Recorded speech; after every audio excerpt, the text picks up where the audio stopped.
A new Gallup poll out shows that once again just how much Americans hate Congress. According to a new survey, just 11% of Americans, a record low, by the way, for 2015, say that they approve of Congress. How many people disapprove? 86%. 86% of people disapprove of Congress. And this is a new poll from Gallup.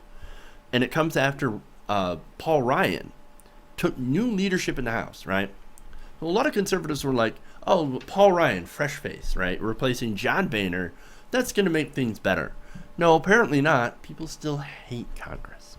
According to Gallup's Jeffrey M. Jones, although Ryan, like Boehner and Nancy Pelosi before him, will likely start off his speakership with much political goodwill, that has not led to any immediate effect on the way Americans view Congress more generally.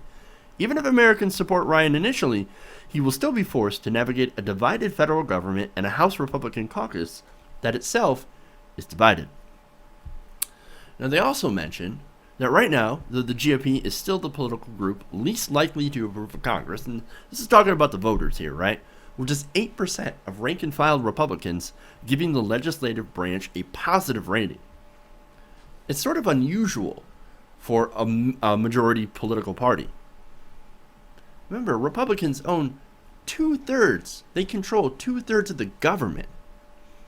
And just 8% of rank-and-file Republicans say, we like that. We like that the job that the Republicans are doing in the government. Well, apparently, you don't. 8% approval. What else do they want? What else do they want? They're not seeing their own people that they elect and the majority of the government, they're not seeing them as any better than the Democrats that they replaced. So why vote for them? If they hate their party so much, why do they keep voting them in? I don't understand. They've given the Republicans a majority, and they're still not happy with it. Well, maybe it's because they understand that people in government, well, they don't serve the constituents. They're serving the multinational corporations. It almost doesn't matter who you put into office if the office itself is broken. And that's exactly what's going on here. According to a New York Times CBS poll done back in June, over 84% of Americans rightly think that money has too much influence in our political system. 66% of Americans think the wealthy have too much influence on our political process.